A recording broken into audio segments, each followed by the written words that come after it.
So why do you believe that change is difficult?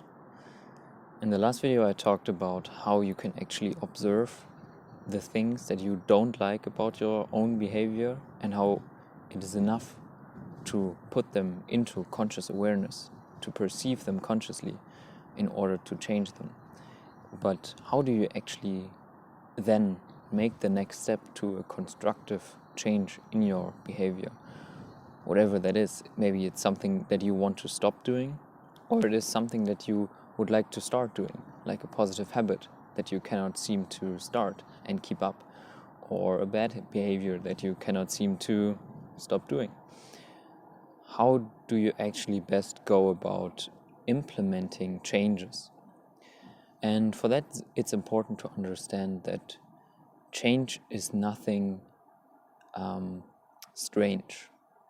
Change is actually very common. Change is inherent to reality. Everything is made up of change.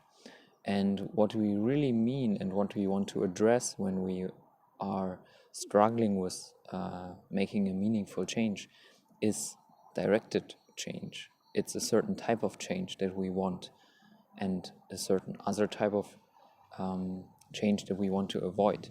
That's what it's about. So when you observe reality, you will recognize that change is really the natural state of existence. It's actually very, very unnatural if anything stays the same for very long. Everything changes. Nature changes with the seasons. Humans change throughout their lifetimes. And everything is subject to change. So how do you make that process beneficial to you? And the answer to that is what I mentioned in the last video, that you are able to observe your behavior consciously and then feel into what you observe, what you think about the actions that you are doing, and not only feel what you are experiencing right now, but also feel into the possibilities that you are thinking of. So you may think that you would like to implement a positive habit, like meditation, for example. And then let that habit as a possibility rest in your mind and observe it, feel into it. Because change is never really about rational thought. There might always be a rational explanation for why you should do something or should not do something else. And usually this doesn't lead to long-term positive change in our behavior. What is more important is that our hearts, our intuition, and our longing is aligned with those goals that we set for ourselves, with those behaviors we want to implement.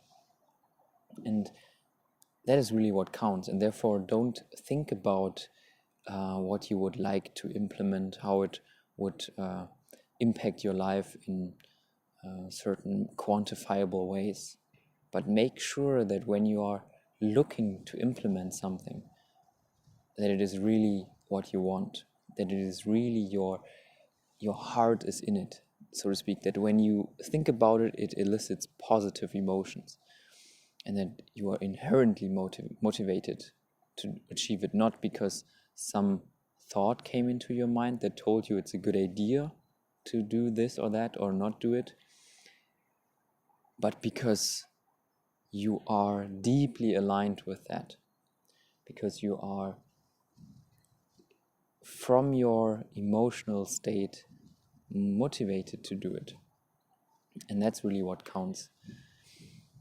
If you are struggling with that, if you have problems to really feel something about your decision that you want to make, like you are sitting there in meditation, maybe in silence, with this decision that you want to make, with this change you would like to see in your life, and you are not really clearly getting a response for this, whatever thing it is,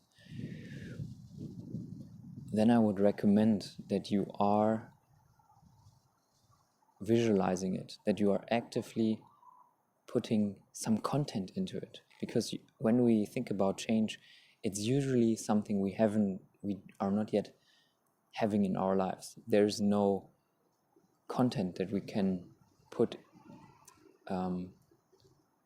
into our idea, that we can ground our ideas in. Our ideas are just that. Whether it's something we want to change, like a negative behavior we want to stop doing, then if we have done it for a very long time, we might not be able to really know the kind of person that is not having this bad habit anymore. We have no real feeling for the person we were before we started that behavior. And so you sit there in meditation with this vision that you're having, and you are filling it with experiences, with certain type of emotional content that you associate with that positive behavior or with that person that you would like to become. This is really giving you the motivation and the feeling inside of yourself whether a decision is right for you or not. And I recommend to do that with anything where you have multiple options, where you are seeing certain types of developments in your life and you're not really clear which direction to go into. Sit with those decisions and ask yourself, what of those options is my heart into? Where am I more aligned with? And you don't have to immediately have a clear answer. It's perfectly okay if you sit there for several sessions maybe with open questions, if it's a really important decision you want to make. But on the other hand, it's also okay if you are very clearly feeling what is the right kind of decision, that you make the decision immediately. That can also happen. And this will help, this vision, this visualization of the states you want to embody, to make them more tangible to your emotional, or that your emotional realm, so to speak, can receive the qualities of those states that you want to develop into. And so change, directed change, the type of change we want to have, we want to implement, really is more, or for that it's more important to ground it in some emotional connection, not some rational explanation. That doesn't work. It can work in certain scenarios where it's only rational matters, like your finances, for example. Certainly, it doesn't help you to feel an emotion with some kind of investment if the numbers aren't aligning and aren't adding up. And so, of course, a rational decision, I don't want you to throw all of that away. But when you have done all of that, when you have considered all of those rational arguments, the final decision will come from throwing all of those into a basket and then feeling the weight of the whole, like without a clear linear thought that comes up with an answer, but with an emotional drive towards a decision or against a decision. And that's the same with your current behavior.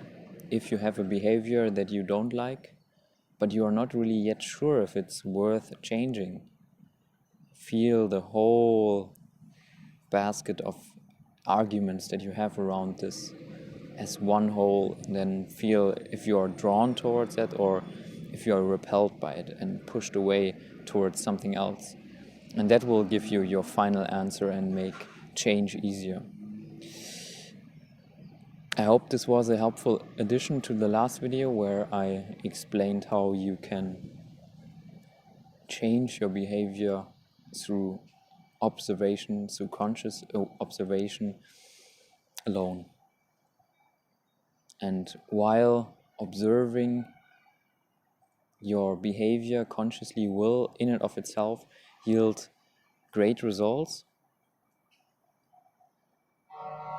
sometimes it's also necessary that we throw all of these observations that we have made over maybe a few weeks into one basket and then weigh that, how we feel about it.